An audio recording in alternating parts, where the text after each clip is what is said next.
Welcome to Indian Tech Icon Spotlight, where we shine a light on the brightest mind in the world of technology.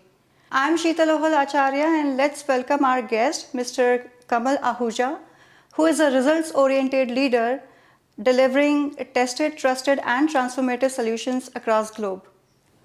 Hi Kamal, welcome to our show, and it's truly a pleasure to host you today. Thank you, Sheetal. Pleasure is mine. So Kamal, let's start from the beginning. We would like to know about your career journey, like from where it all started and what steered your career into IT, especially testing. Right. So my career dates back to 2002 in Chandigarh when I started with Delta Information Technologies as a quality analyst. At that point, not many even knew what QA is. So I started in those days. After that, like 3 years I was in Chandigarh, and then I kind of moved back in Gurgaon, like the NCR region, where the IT hub was supposed to be in North India. And from there on, my career kind of picked into the IT world, where the professionals meet other professionals and provide quality solutions around the world, right? That's when I actually realized the QA is not only kind of the word of testing, right? It is beyond that, right? The requirements and delivering solutions, talking to multiple teams and all that stuff. So yeah, from there I joined Sapient. You must know that company. It's a biggest at that point, it's the biggest consultancies in the world, one of the biggest, and I worked there for 5 years. After that, when I was there for 5 years, I actually traveled a lot in North America, being the client-facing person, worked on multiple projects, and then I actually moved to Canada at that point after that, and then I joined HP, and then while I was in HP, especially I made Calgary, I call Calgary my home, and then worked with multiple clients here. And then after HP, I joined PLATO as a director and VP, got promoted there as a VP. So that's kind of in briefly, that's my journey about, IT world. And that's a wonderful journey. Thank you for sharing that with us, Kamal. Now, there is a myth about QA because I personally come from a quality background, so I have heard a lot that, it's a very easy field, right? Everybody can get into QA. So what are your thoughts on that? Yeah, that's a very good question. Actually, you know what, when people say QA, people think that anyone can do the testing and then they just need to complete 2 months of a testing course or 5 months of a testing course, and they just need to finish ISTQB foundation level and then they can rock the world in the testing world. Actually, that's not correct. In today's world or even those days, right? Testing is about knowing the systems. If you don't know the system, you cannot test the system. If you don't know the system, you cannot actually, be the gatekeeper. You are the final gatekeeper before that any particular application or solution goes to production. The QA people have the biggest impact. It's life and death in certain cases when you work on healthcare applications. It's the biggest multi-billion-dollar business when you work on the banking applications. One transaction can make or break. Absolutely. So if you don't know the system, you cannot test it. To know the system, you need to understand what's the requirement behind it, right? So functional requirements understanding is very important. So we can keep talking and keep going in the details, but it's not plain vanilla testing. I would say if you can add value to the business by knowing the business, that's where I would say a tester can become really a professional or technical expert in testing. Absolutely. So what role do you think automation has played in the world of quality? Absolutely. Automation has played a significant role because you speed up things, right? Again, people think once you introduce automation, everything will be automated. It's not true. Automation can speed up things, but you still need to do the manual verifications, whether it is in the face of UAE, whether it is in, again, user acceptance testing is when the role of manual testing or the business user actually, certify your testing things, right? The best thing about automation is the regression. Right? Yeah. When you keep testing a feature again and again, that's where automation helps you. These days, the automation also evolved. So there are scriptless or codeless testing automation happening, right? Which is a good thing. I always say 60 to 70% automation can kind of replace your testing project, but 30% still manual needs to be there. Right. And how do you see AI, helping the Right. quality assurance these days? Absolutely. So AI is definitely helping. Again, it's not many people have, this myth in these days, oh, AI is going to replace the humans. It's not going to happen. It's never going to happen. AI is also getting developed by the humans and will be still tested by humans. So example, so how it will help, I'll talk about that, how it won't, or you need to still kind of work on that. For example, earlier, if you're working on 50 or 100 test cases, you may take 5 days to finish those. These days, you may need only 1 day. Right. AI, you tell AI, ChatGPT or Test Hatch is another tool. There are other tools that can generate test cases from the requirements, but you still need to modify them, review them, and edit them based on the exact user requirements. So that's where your time will be reduced. Similarly, when you actually execute the test cases, there are tools that can actually automate those things using the AI. But I think in my opinion, you still need the manual intervention. You still need some edge cases which AI will always fail Right. to understand. Those scenarios I think still needs to be manually tested by the experts in the field. Absolutely. Now, Kamal, you have extensive QA background. Yep. Now, how do you balance out speed versus quality given in a scenario like when we have CI, CD, Agile? Right. So these days, it's like a job which comes with a lot of pressure, That's especially right. onto QA because developers, they take their own time. That's right. And everything comes onto QA because right. at times it is not that well planned. Absolutely. So have you experienced that? Many times. I worked with the large testing transformation projects, across my 22 years of testing career, where I've seen, people, from the project stakeholders perspective, they'll talk about, we need quantity. If there are 1,000 test cases, they want them to be done in like 2 days Right. and deliver the results.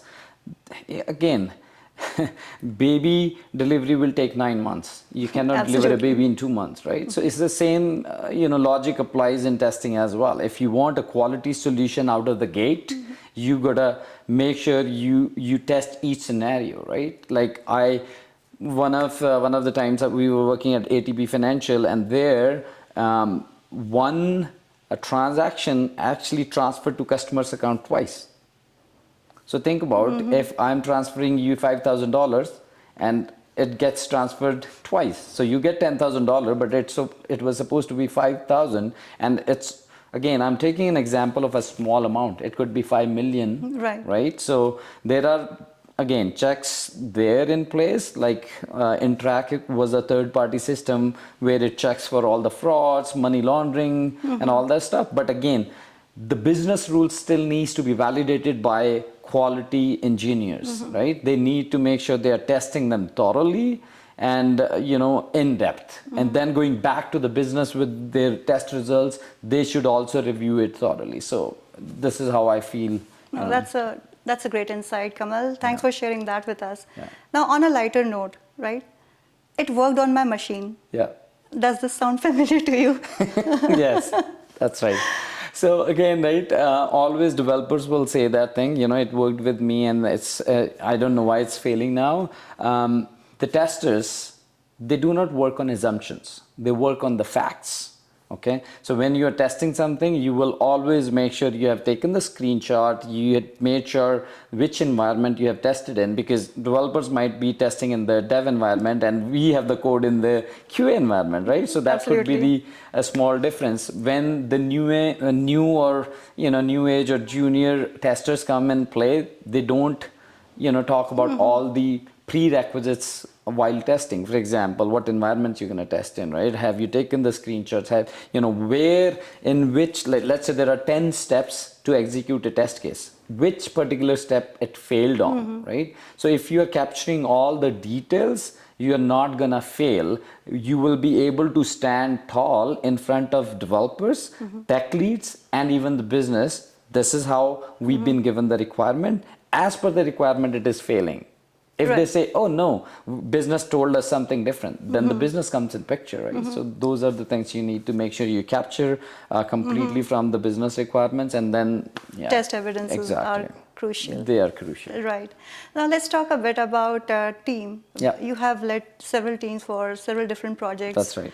So how do you manage your team, or how do you kind of ensure that your team is always motivated? That's right. Given at times, QA is a thankless job. That's right. Absolutely. Over the years, I've led multiple teams. Even at times, I've led more than 115 people. This was a project I worked for a client called Synovus here, and then it was an app migration project. I had around 60 Q engineers working out of India, and then 45 or more were here on site, including app stewards. So keeping them motivated is you're right, right? It is a thankless job. Sometimes you keep testing, and you don't see any results in front of them. So keeping them motivated is always talk about their work. Always appreciate about small things. If they have, let's say found a critical defect, give them those kudos on the back, right? Take them for like small teas, coffees, or lunches, right? We always do that as a kind of appreciation to individual as well as the team kind of environment. So we also kind of make sure that we are doing some events where the environment is light after a busy day, after a busy week, after a busy month. We want to make sure they get a good break so that they feel motivated about it. Wonderful. Now, talking about teams, when you look for building up your testing team, what are the or what's the attitude that you look for in your team members? Right. I do not look for fancy degrees. I always look for people who have to-do attitude and be able to deliver the solution and be able to figure out what is the problem, rather than as somebody's saying fancy jargons and coming with multiple certifications or degrees. That doesn't help me. In my recent, I would say 5 to 10 years, I've taken more than 400 to 500 interviews and then hired a lot of QA individuals, and sometimes how you are presenting yourself, maybe you are wearing a fancy suit, as I said, that doesn't impress me. Your technical capabilities impress me. Your attitude to deliver impresses. So, Kamal, would like to know how you have evolved as a QA leader over all these years, given the kind of experience you have. Right. I think I have evolved a lot. The reason behind that is because every day technology is changing. Every day new tool is in the market, right? Every day new solutions are actually in the market. So be able to help with the solutions, you should be able to know the tool sets will be in the QA, etc. So as a QA leader, I've evolved knowing a lot of problems within the IT world, and then also coming up with the solutions. So for example, testing strategies, right? I mean, some documents could be reviewed once, thrown in the garbage next day, right? So talking about testing assessment, what's happening in the company, for example, right? So if you don't know what is wrong, there is no point bringing the quality solution on the table, right? Some people I see just try to bring solution on the table without knowing a problem, which is a big problem in itself. So do the test assessment, which means what's working well within the testing processes, and what needs to be improved. It could be, do you need a automation tool? People think bringing automation needs a lot of money. No, there are, if you are testing, let's say, web solution for a couple of websites, you can use Selenium, for example, Right. for free. Open source, yeah. Right, open source. So you need to educate the stakeholders. So in my role, since I work with a lot of C-suite level people and then also the delivery people from different organizations, so understanding their perspective, what they want me to deliver for them, has evolved me a lot. So be able to listen. A good leader can become a good leader only if you have a good listening skills. if you cannot listen, then you cannot be a good leader. And it applies whether you are dealing with your teams or you're dealing with your business stakeholders. So over the years, that's what I've kind of learned. I've learned a lot from the leaders in the industry, that what they do, what processes they follow, and what are some redundant processes, right, which we don't need, right? So you evolve by kind of sidelining those things, and being smart about picking technology, being smart about picking resources, being smart about picking people. So that's how you evolve. And again, keep learning processes not only in your field, but also in, let's say, in the project management, the business analysis, and then also in the Scrum area, like how you can contribute there. So that's where I feel that, keep learning every day, basically. Absolutely. Now, let's talk a bit about when we talk about the requirements. Right. Sometimes it happens that if it's an agile model, most right. of the companies are now following agile with, Yeah. frequent sprints and all. So many times it happens that the requirements of the user stories are not well crafted, Yep. and they want QA to test those requirements. That's right. So what's your approach on those kind of situations? That's right. I mean, we as kind of QA leaders, we get frustrated about reading those requirements, because when the requirements are broken, you cannot actually craft the test cases well. So I call it a gap analysis phase. People do not use that anymore. People think it's a waste of time. You just test it, what business is giving you. No, I say do the gap analysis of the requirements, read the requirements, go back to the business, make sure what you are reading, what you're going to craft as a test scenarios is what business is thinking. Because from one business requirement to end up on a test case, it's a 3 steps down the process. By the time you read to the 3rd step, you may understand it wrong. So it's always better to do that gap analysis, correct the requirements. It's called the shift left also. That means you test early in the game, meaning like from the requirement stage itself. Many business stakeholders said we don't want to spend money on that, but it is very important. As you know, more bugs you find in the later stages, it's the most expensive thing you would do in the IT projects, right? Early you find the bugs, it's so Smoother the least application. expensive to fix. Completely aligned on that. Yeah. Now, let's talk a bit about UAT. What are the common challenges that you have faced while executing the UAT phase? Right. The common challenges are the availability of the business stakeholders and also the environments. Sometimes they say, the business IT people, they are not even aligned with the environments, right? So parallel testing comes in play here. Yeah. If you're doing the parallel testing, if somebody is testing in UAT and we are testing in QA and you don't have 2 different environments, you're screwed. Because in the QA environment, you keep having the changes coming to that environment. Now, business cannot test in that environment because the requirements keep changing, their testing because you keep having the bug fixes coming and everything like that. So those challenges are there. If the business availability is there, it's all good. The environment, as we talked about, on a high level, those are the challenges, I think. Right. Kamal, given your extensive quality assurance background, so have you ever involved in any community services or giving back to the society? Right. Well, in my, the last company I was working with, PLATO, so this company is indigenous owned, and I feel company itself gives a lot back to the community. The training, test and train model, we call it, and we hire the indigenous background people and then we train them on testing. Wow.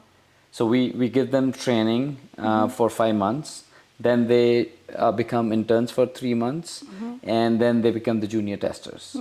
So it is a very fulfilling journey for me because I also come from a very kind of small hometown with similar challenges, right? We didn't have the resources to kind of do things. I'm sure we'll talk about that. You will have it in the next section. But giving back, we in this current company, we did like 4 courses while I was there. and teaching them the testing was most fulfilling because practical testing knowledge and embarking in them and making them successful was really great because all these indigenous background individuals were from different backgrounds. You know, they were not from IT background, right? Some are like electricians, plumbers, Oh, but they have urge to to learn. learn. Yeah. How do we get them into the corporate workforce? So our founder owner Keith thought about that initiative, and we really like that initiative. We really think that's changing the society, right? Right. Otherwise, they do not have means to come to the corporate workforce if we don't have such curriculums in place. You talked about your hometown, so we would love to know more about your hometown, about your upbringing, Right. and what are the core values from your childhood that you still carry in your professional life? Yeah, absolutely.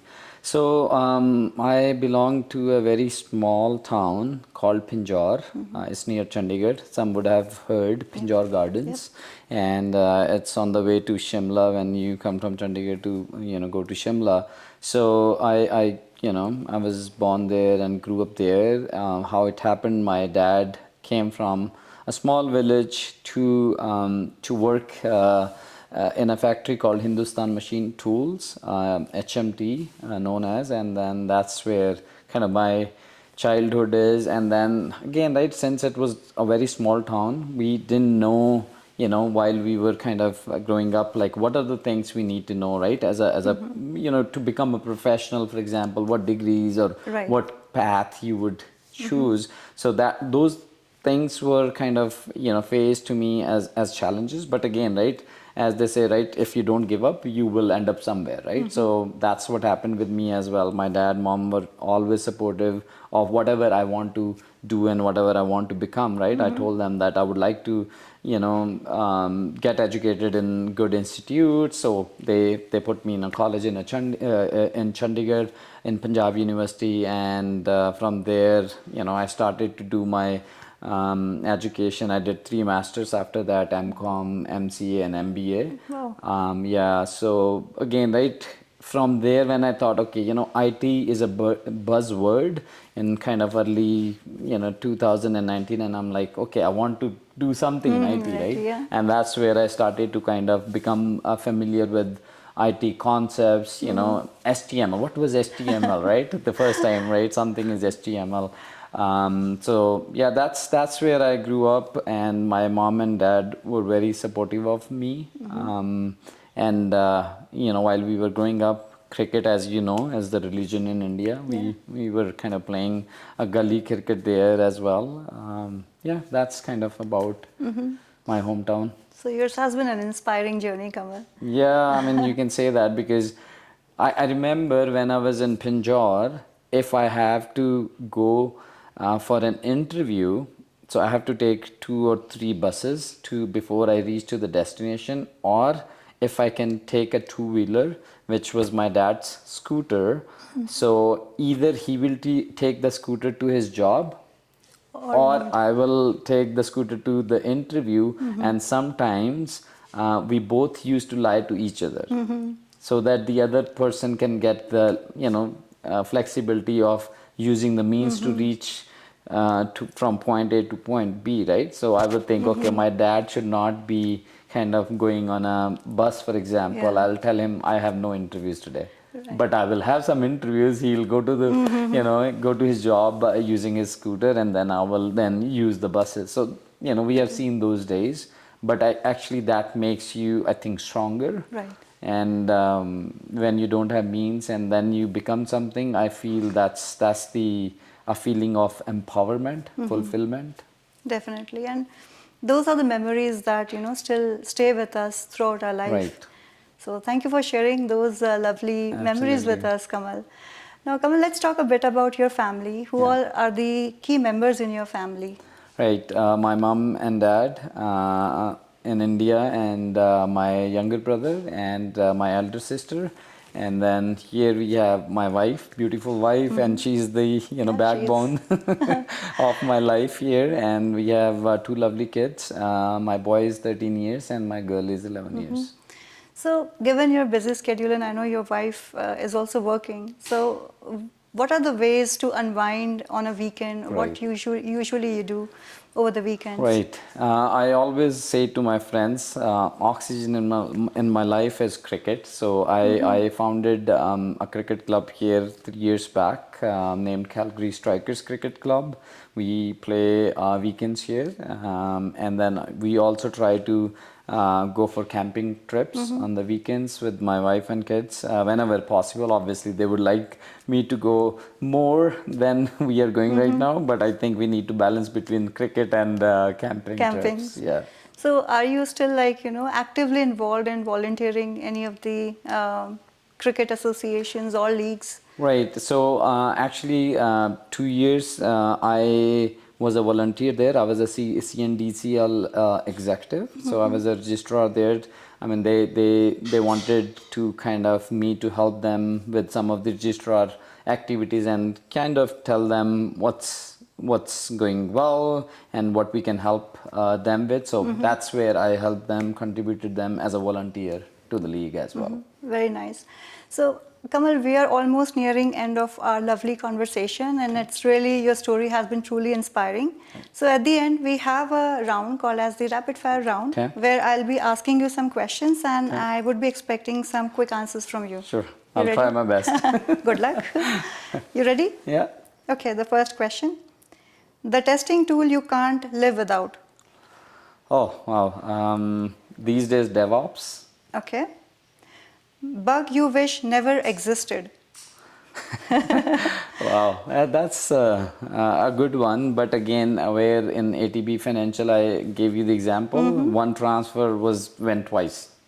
Right. So, Dangerous one. yeah, dangerous one. Okay. Next question. Speed or perfection? What wins in delivery? Perfection. Absolutely true. Biggest myth about QA you would love to bust? Um, it's easy. Anybody can do it. Right. I'm aligned.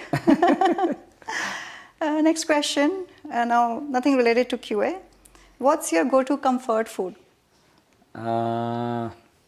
Fried rice and Manchurian. Okay. Next question. Be invisible for a day or read minds for an hour.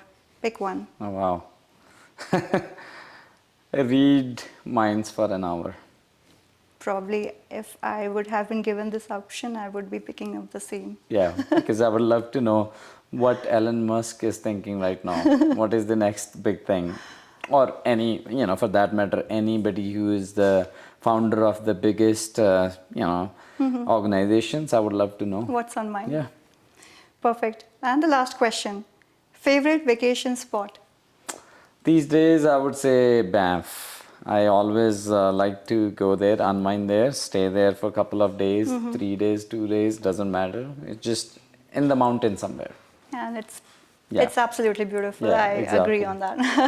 Thank you so much, Kamal. And it's been truly a pleasure to meet you, to kind of talk to you. And thanks for all the valuable insights that you shared with us. And we wish you continued success. Thank you so much. It was really nice meeting you. Same Thank here. you. Thank you.